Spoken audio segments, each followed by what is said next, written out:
जय शिवराय। आजची कथा जी आहे ती एक अत्यंत संवेदनाशील आणि काळजाला भेटणारी आहे। ही एका आईची गोष्ट आहे, एका माऊलीची गोष्ट आहे, जिने आपल्या मुलाला 9 महिने आपल्या पोटामध्ये ठेवलं, नंतर जन्म दिला, पोटात वाढवलं आणि जन्म दिला, नंतर त्याचं संगोपन केलं, त्याला खूप प्रेमाने मोठं केलं। पण ह्या स्पर्धेच्या जगामध्ये, स्पर्धेच्या युगामध्ये, रॅट रेसमध्ये त्याचा काही टिकाव लागला नाही। तो काही तिथं त्याचं कौशल्य प्रूव्ह करू शकला नाही आणि त्यांनी फार एक मोठा निर्णय घेतला आणि त्या निर्णयामुळे तो त्याच्या आईला, त्याच्या माऊलीला दुःखाच्या खाईत लोटून निघून गेला। ह्या गोष्टीला कोण जबाबदार, काय, ते सगळं आपण सविस्तर बघू। पण ती आयुष्यभर तिने यातना सोसल्या आणि तिला फार दुःख झालं। ही गोष्ट आहे 1980-85 मधली गोष्ट आहे। एका सामान्य आणि छोट्या कुटुंबातली ही मुलगी, तिचं नाव सुमन। 4 भावंडांमध्ये ही सगळ्यात मोठी।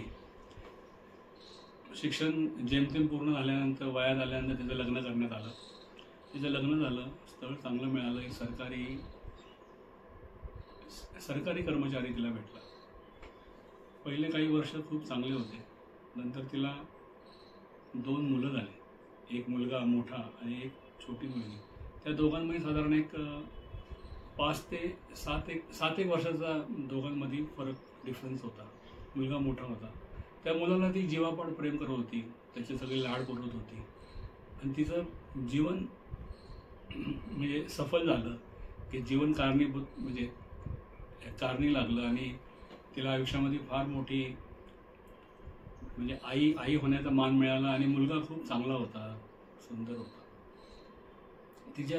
त्या मुलाकडनं अशा खूप काय अपेक्षा नव्हते।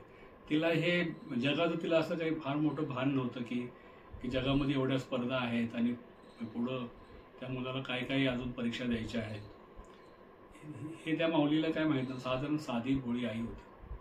पुढं मुलगा मोठा झाला, ती 10वीची वगैरे परीक्षा होती। 10वीमध्ये त्याला थोडे मार्क कमी पडले, तर त्या पिरियडमध्ये त्याच्या वडिलांनी म्हणजे ते मुळातच भयंकर स्ट्रिक्ट होते।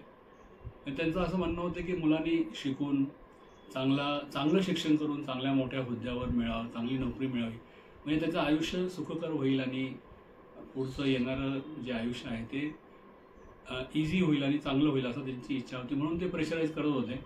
पण ते प्रेशर काय तो मुलगा सहन करू शकला नाही आणि तो किती प्रेशर करायचं त्याच्यावर आणि किती हे करायचं, त्याचा IQ वगैरे त्यांनी काय बघितलं नाही। त्यांनी आपलं नुसतं प्रेशरच करायचं म्हणून प्रेशर करत राहिले। 10वीत थोडे मार्क कमी पडले, नंतर 12वी आली, तर 12वीची परीक्षा वगैरे त्यांनी दिली। पण त्याला साधारण अंदाज आला की पेपर जे त्यांनी सोडवले होते ते त्याच्यामध्ये काय फारसे मार्क पडणार नाही वगैरे, आणि नंतर मग रिझल्ट आल्यानंतर फार मोठा बवाल होईल किंवा म्हणजे तो त्याला कसं काय फेस करणार, ह्या भीतीने त्यांनी एक फार मोठा निर्णय घेतला आणि तो निर्णय त्यांनी अंमलात आणला आणि त्यांनी आपलं जीवन संपवलं। हे एक फार मोठं दुःख, फार मोठा शॉक, म्हणजे वीजच पडली त्या माऊलीच्या आयुष्यावर। तिचं एका क्षणामध्ये होतं ते नव्हतं झालं, म्हणजे ह्या स्पर्धेच्या युगामुळे आणि रॅट रेसमध्ये त्या मुलाला म्हणजे तो कमी पडला म्हणा किंवा काय झालं, असं कमी पडलं असं म्हणता येणार नाही, पण तो त्या परीक्षेला उतरू शकला नाही, म्हणजे तो प्रूव्ह करू शकला नाही आणि तो घाबरला, प्रेशर सहन नाही करू शकला। तर त्याच्यामध्ये होरपळली आणि 2 जात्यामध्ये जे होरपळ होती आणि हे जे होतं तर ते तिने अनुभवलं।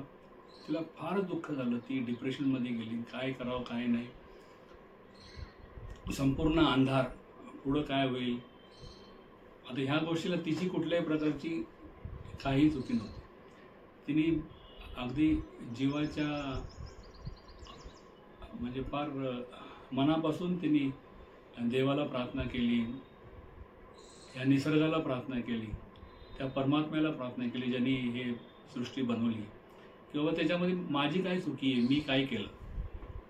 तिची काही चुकी नव्हती, मी काय केलं, माझी काय चुकी, म्हणजे माझं लेकरू, माझा चकुला, माझा तळहातावरचा फोडा, ज्याला मी तळहाताच्या फोडासारखं वाढवलं होतं, तर त्याची तर हकनाक बळी गेला।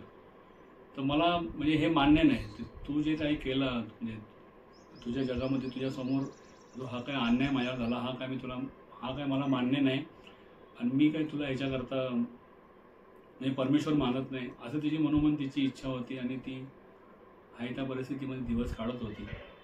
बाहेरच्या मंडळींनी तिचं काउन्सिलिंग केलं, तिला अनेक कोर्सेस वगैरे छोटे मोठे लावून दिले शिवण्याचे वगैरे, त्याच्यातून तिचा वेळ जाईल आणि ती काहीतरी त्याच्यातून बाहेर पडेल या दृष्टीने तिच्यावर काउन्सिलिंग वगैरे केलं.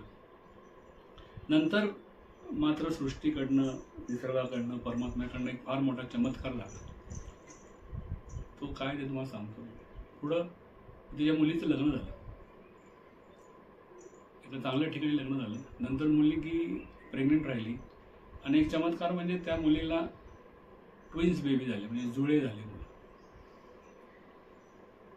तर तिथं तो एक टर्निंग पॉईंट झाला तिच्या आयुष्याचा आणि तिने खरोखरच परमात्म्याचे धन्यवाद मानले, धन्यवाद केले की म्हटले खरोखरच तू माझं ऐकलं, तू मला माझ्याकडनं एक माझं बाळ हिरावलं होतं, तू आज मला 2 बाळं दिली. पण त्या 2 बाळांचं संगोपन करण्यामध्ये आणि त्यांना वाढवण्यामध्ये तिचा वेळ इतका चांगल्या प्रकारे जाऊ लागला की ती खरोखरच स्वतःला धन्य मानू लागली की निसर्गाने माझं ऐकलं. त्या परमपिता परमेश्वराकडे तिने जी काही प्रार्थना केली होती, जी काही याचना केली होती आणि जे काही त्याला दोष दिले होते ते सगळं तिने मागं घेतलं. ती म्हणली की मी खरोखरच चुकले, तू जे काय माझ्यासोबत न्याय केला ते तुझी लीला तुलाच माहिती. मग त्या मुलांचं संगोपन करणं, मुलांचं वाढवण्यामध्ये तिचा वेळ इतका चांगला जाऊ लागला की ती स्वतःला धन्य मानायला लागली आणि ती आता अत्यंत सुखामध्ये आणि छान तिचं आयुष्य जगती आहे. मुलं आता मोठे झाले, मुलं आता जवळजवळ 7वी 8वीमध्ये जायला लागले, दोन्ही मुलं चांगले. तर ही जो काही चमत्कार झाला, सृष्टीने तिला माफ केलं आणि तिच्या पदरामध्ये त्यांच्याकडनं झालेली चूक ती परत तिच्या पदरामध्ये व्याजासहित तिला परत केली. हा फार मोठा सृष्टीचा न्यायाचा भाग असं मी समजतो. इथं खूपच छान झाला. ह्या सगळ्या गोष्टीमध्ये त्या मुलाच्या वडिलांची काही चूक होती असं काही म्हणता येणार नाही, कारण हा एकमेव बाप नाही आहे जगामध्ये की ज्यांनी अशा मुलांवर प्रेशराईज केलं किंवा त्याला अभ्यास कर म्हणून त्याच्या मागायला लागले. अशी भरपूर उदाहरणं आहेत जगामध्ये की जिथं आई वडील किंवा इतर फॅमिली मेंबरसुद्धा त्याच्यावर प्रेशराईज करतात, त्याला अभ्यास कर. आणि कारण हे जगच तसं आहे, स्पर्धेचं जग आहे आणि त्या स्पर्धेमध्ये तो पळाल्याशिवाय, स्पर्धेमध्ये भाग घेतल्याशिवाय त्याला गत्यंतरच नाही आहे. त्याला जर सर्वाईव्ह व्हायचं असेल तर ह्या गोष्टीच्या सगळ्या ह्याच्यातून त्याला जावंच लागतं.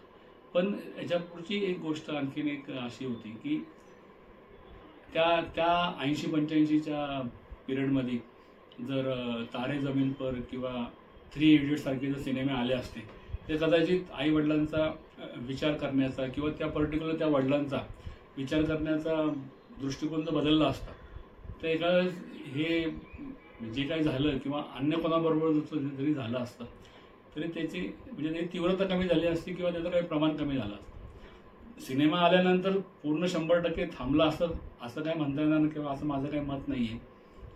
पण काहीतरी त्या लोकांना काउन्सिलिंग होती, प्रबोधन होतं त्याच्यातून अगदी 100 नाही पण काही टक्के जरी त्याच्यातून लोक वाचले तरी त्या प्रबोधनाचं, त्या सिनेमाचं यश आपल्याला म्हणता येईल आणि त्या विचारांचं यश म्हणता येईल की मुलांना अशी मोकळीक दिली पाहिजे. संपूर्ण मोकळीक पण नाही दिली पाहिजे, पण जेवढी होता येईल तेवढी प्रेशराईज न करता जर तुम्हाला काही करता आलं तर म्हणजे करणं आहे.